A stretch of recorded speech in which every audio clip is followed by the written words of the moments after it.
வணக்கம் உறவுகளே, குற்றால அருவி சேனலுக்கு வருகை தந்த அனைத்து நல்வுள்ளங்களுக்கும் என் மனமார்ந்த நன்றிகள். இன்னைக்கு நம்ம சேனலில் சூப்பரான ஒரு ரெசிபி தான் பார்க்க போகிறோம். வாழைக்காய் கோலா உருண்டை.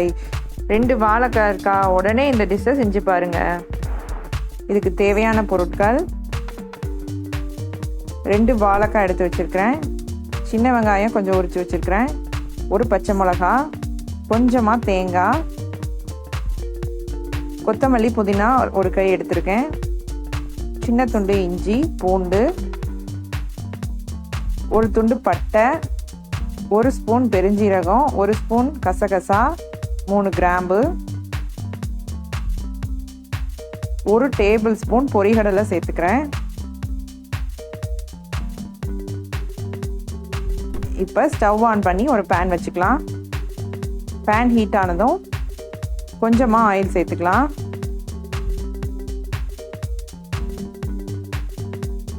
ஃபஸ்ட்டு நம்ம எடுத்து வச்சுருக்க பெருஞ்சீரகம், கசகசா, கிராம்பு, பட்டை, பொரிகடலை எல்லாத்தையும் போட்டு ஃப்ரை பண்ணிக்கலாம். இந்த மசாலா தான் நல்ல ஃப்ளேவர் கொடுக்க போகுது நம்ம கோலா உருண்டைக்கு.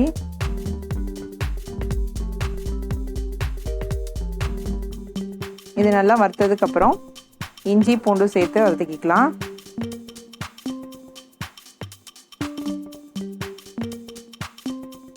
இந்த கோலா உருண்டை பார்த்திங்கன்னா நம்ம வெஜிடேரியன் சாப்பிட்றவங்களுக்கு ஒரு அருமையான டிஷ்னே சொல்லலாம்.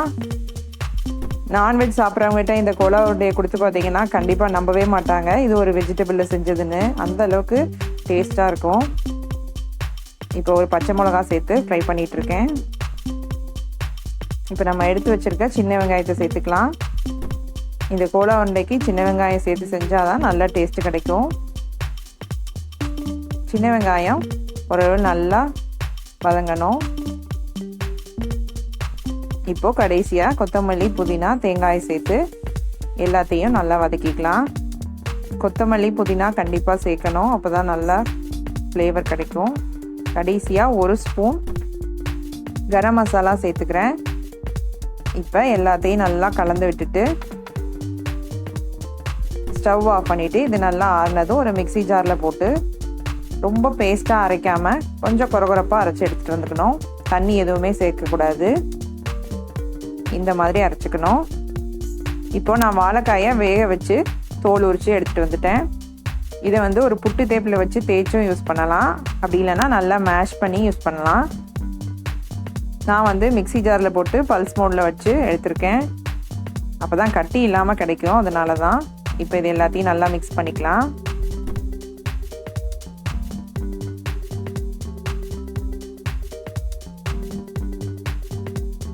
இப்போ தேவையான அளவு உப்பு சேர்த்துக்கலாம். நான் வாழைக்காய் வேக வைக்கும் போது உப்புலாம் சேர்க்கலை. அப்புறம் கொஞ்சமாக பெருங்காயம் சேர்த்துக்கலாம். ஒரு டீஸ்பூன் அளவு கசூரி மேத்தி சேர்த்துக்கலாம்.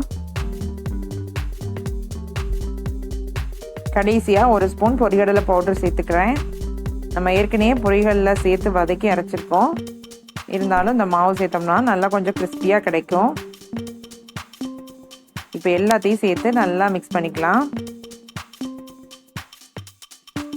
உப்பு, பொரிகடலை மாவு எல்லாமே எல்லாத்தோடையும் நல்லா மிக்ஸ் ஆகணும். நல்லா ஒரு 5 நிமிஷத்துக்கு நல்லா பிசைஞ்சுக்கோங்க. இந்த வாழைக்காய் கோலா உருண்டையை நம்ம ட்ரையாகவும் சாப்பிட்லாம், இல்லைன்னா கிரேவி மாதிரி செஞ்சும் சாப்பிட்லாம். நான் இன்றைக்கி ட்ரையாக தான் பண்ணுறேன். நான் தக்காளி சாதத்துக்கு சைட் டிஷ் மாதிரி பண்ணிகிட்ருக்கேன். அவ்வளோதான், நல்லா பிசைஞ்சாச்சு. இப்போ அதை குட்டி குட்டி பால்ஸாக உருட்டிக்கலாம். இந்த மாதிரி பால்ஸாக உருட்டிக்கோங்க. இப்போ ஸ்டவ் ஆன் பண்ணி ஒரு கடாய் வச்சு எண்ணெய் சூடு பண்ணியிருக்கேன். எண்ணெய் நல்லா சூடானதும் ஃபஸ்ட்டு ஒரே ஒரு உருண்டை மட்டும் சேருங்க. நல்லா பிரியாமல் வருதான்னு பார்க்கணும். ஒருவேளை நீங்கள் எண்ணெயில் போட்டோடனே உங்களுக்கு உருண்டை பிரிஞ்சதுன்னா இன்னும் கொஞ்சம் பொரிகடலை மாவு சேர்த்துக்கோங்க. இப்போ நமக்கு நல்லா வருது, பிரியலை. இந்த உருண்டை நல்லா கோல்டன் ப்ரௌன் ஆகணும். அது வரைக்கும் நல்லா சிம்மிலே வச்சு ஃப்ரை பண்ணிக்கலாம். இது பார்த்திங்கன்னா வெளியே நல்லா கிறிஸ்பியாக இருக்கும், உள்ளே நல்லா வெந்து சூப்பராக இருக்கும்.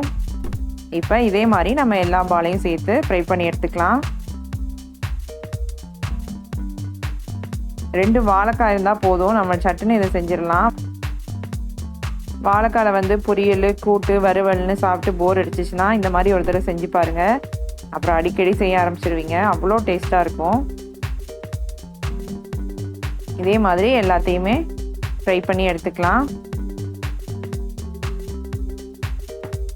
இந்த சூப்பரான வாழைக்காய் கோலா உருண்டையை நீங்களும் உங்கள் வீட்டில் ஒரு தடவை ட்ரை பண்ணி பாருங்கள்.